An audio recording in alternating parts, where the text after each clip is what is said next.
In today's video, I'm going to show you a technique that'll help you go from copying other artists' work to creating your own original art. It's also a little trick that'll help you take your beginner drawing skills to the next level.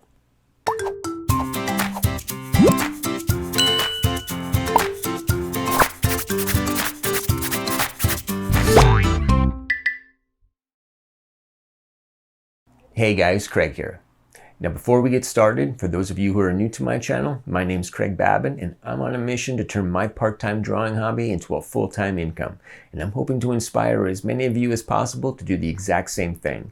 So if you have a hobby that you want to monetize, then hit that subscribe button because I'm going to be uploading some really useful content on this channel that you are not going to want to miss. That being said, let's get started. Okay, so this video is for those of you out there who are just learning how to draw, or for those of you who have only been drawing for a short period of time. There's kind of a stigma in the art community when it comes to the subject of copying. Now, before I go any further, I just want to say that copying another artist's work and then taking credit for it as your own is completely wrong, and there's absolutely no argument there. But copying another artist's work so that you can break it down and figure out how and why they did what they did is probably the best way to learn how to draw. The problem comes when a new artist tries to transition from copying other artists' work to creating their own original content. It's that tiny little gap in between those two skill levels that many beginning artists have a really hard time transcending. So in this video, I'm going to teach you a trick that'll help you make that transition a lot faster. I'm also going to show you how you can use this simple little drawing prompt book to make the process even easier. And I'm going to do all of this while I'm creating this cover. So let's get to it. Okay, so if you're someone who's only been drawing for a relatively short period of time and you're finding it a little hard to create your own original artwork, fear not, because most artists go through this phase when they're first getting started. Now at some point, you may have heard artists like Jake Parker refer to something called your creative bank account. In a nutshell, your creative bank account is just the accumulation of years of drawing experience, all nice and neatly cataloged in the creative part of your brain. It's the 30 different ways you drew hands over the years, the 80 different ways you drew a nose, or ears, or feet, or a doorknob. Basically, it's the accumulation of everything you've ever drawn in your entire life. And when you have a lot of content in your creative bank account, it's very easy to look at another artist's work and just pull out certain aspects of it that you could use to help create your own original piece of art. Unfortunately, when you're just starting out, your creative bank account is pretty much empty. So when you feel like drawing something, you don't have any reference in your brain to pull ideas from. So you do the only thing you can do. You start Googling other artists' work, looking for something to draw. Now when you find an image that's appealing to you, you upload that image into your brain. And in your mind, that image is perfect. I mean, it's what attracted you to it in the first place. And this is where the problem arises. That image of another artist's work is going to become the benchmark for your own work. So if your original piece doesn't look as good or exactly like the image you uploaded, you'll consider your work a failure. Creating an original piece of artwork while holding yourself to that high of a standard is almost impossible. That's why experienced artists who have a very full creative bank account don't go on Google looking for something to draw. Instead, they think of an original idea that they want to create, and then they go onto Google looking for reference images that will help them bring that original idea to life. So just think of the technique that I'm about to show you as a credit card. It's not actual artistic experience in your creative bank account, but it is creative inspiration that you can borrow from to help you create original art. Okay, so for this little demonstration, I've decided that I'm going to draw a monkey. And I'm going to use a piece of artwork from another artist as reference. And because I'm using his image in this demonstration, I'm going to give him a shout out. He goes by the pen name Drockman.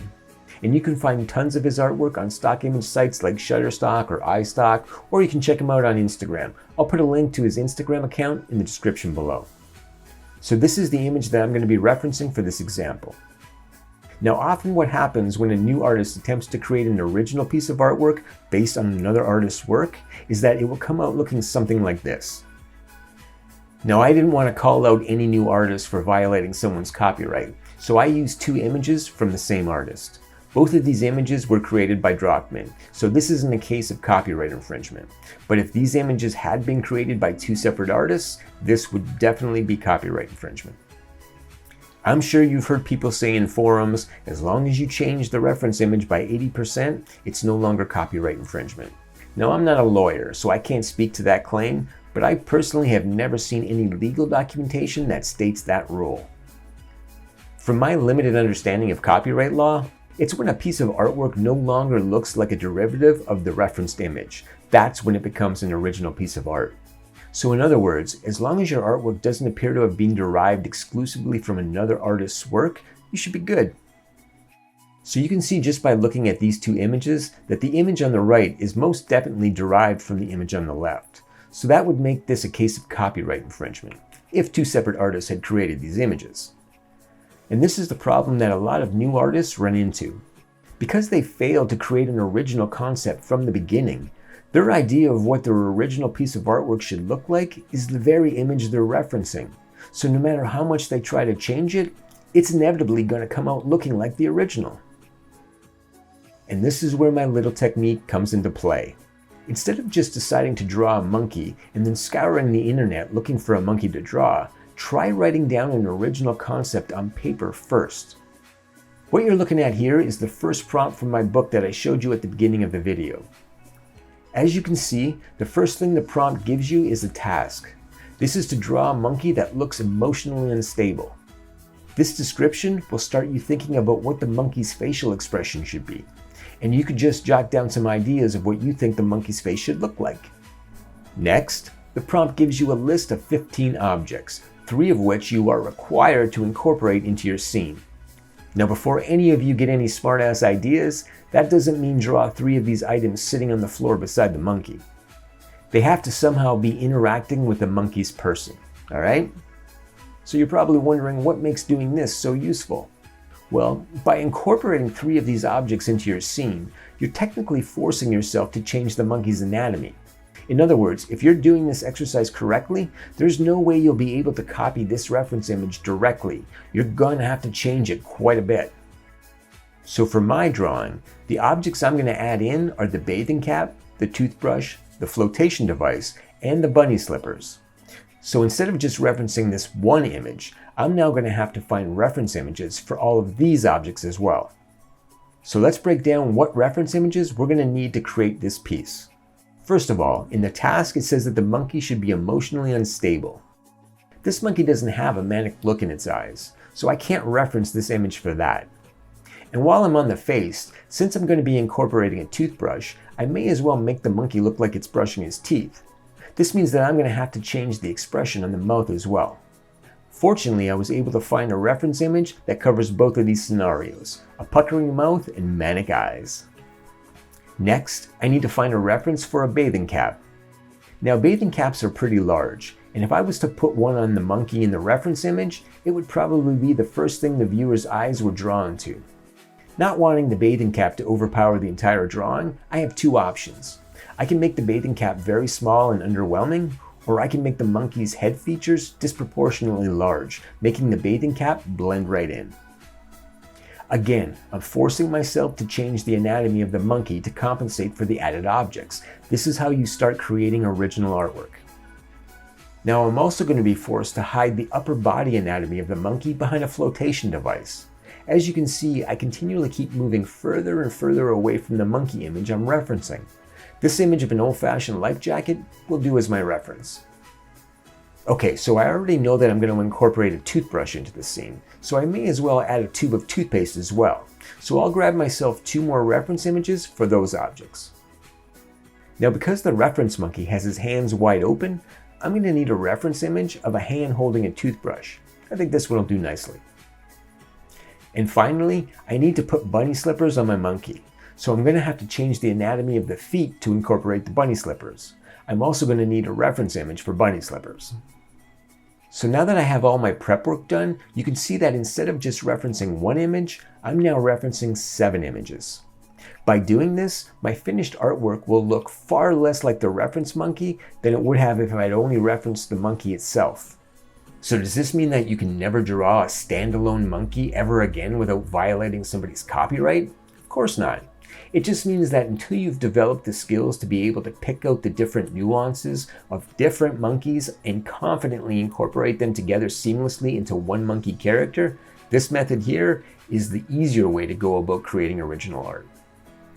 So now that we have all of our reference images, let's create our monkey. And with the magic of video, poof, there it is. So as you can see, due to the fact that I had to incorporate all of these additional objects into my scene, I was forced to deviate away from the reference monkey's anatomy quite a bit. Because of the bathing cap, the head and the ears are bigger. Because of the required characteristics and the fact that he's brushing his teeth, I had to change the expression on the face as well. The upper body anatomy has been completely hidden by the flotation device, and both hands had to be drawn differently due to the addition of the toothbrush and toothpaste. And finally, the anatomy of the feet have been completely hidden by the bunny slippers. Now I intentionally left the body type of my character the same as the reference, so that you could still see a little bit of the reference image in my piece. I needed to make the point here that even just by adding a few objects into your scene, you can actually create original art. But if I wasn't creating this piece for this video, but instead for my own portfolio, I would have gone one step further and done one of two things. I would have either changed the body type to that of a short, chubby monkey or a broader, muscular ape. Or I would have changed the characters to something else altogether, like a rat. I could easily keep all of these objects in the exact same place and just swap out the body parts for those of a rat standing on its hind legs. If I had done that, you wouldn't even be able to tell that I had referenced this monkey image at all. And that is the ultimate goal. To get your artwork to the point where you can't even tell what images you referenced. But if you're not at that skill level just yet, this technique is the quickest way to help get you there. And the great thing about this technique is that you can easily modify it to create different original characters. I could keep the same characteristics as the first monkey and just choose different objects to place in my scene. Or I could change the characteristics of the monkey, like instead of being manic, I can make him worried. And then just pick 3 different objects like a skateboard, hooped earrings, and a slingshot, and boom, I have a completely different character. And these are original characters that I can use on t-shirts, mugs, towels, or whatever else I want to sell. Now you can do this technique entirely on your own. But if you're someone who just can't be bothered doing all of the prep work of coming up with a bunch of animal ideas and character traits and required objects, and you just want to start drawing, my book, 75 Funny Drawing Prompts with Options, has everything you need to get started creating original characters right away. Even though there are only 75 prompts in my book, once you start mixing and matching the characters from one prompt with the required objects from another, you can literally create thousands of original characters that you can use for your own projects or on your products that you sell in your online stores.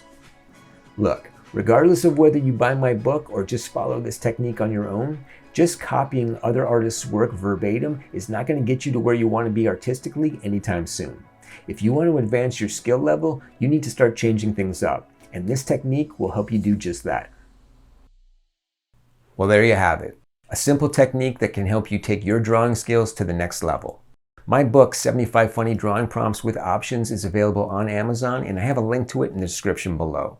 If you purchase my book, not only do you get a great drawing tool, but you also help to support my channel, and for that, I thank you. As always, I decide which type of video I'm going to create next based on which of my previous videos are being liked. So if you want to see me create more of this type of content, then give this video a thumbs up and let me know that you liked it. In my next video, I'll be talking about the importance of branding yourself. That's a really important subject, so you're going to want to stop back for that one. Until next time, take care.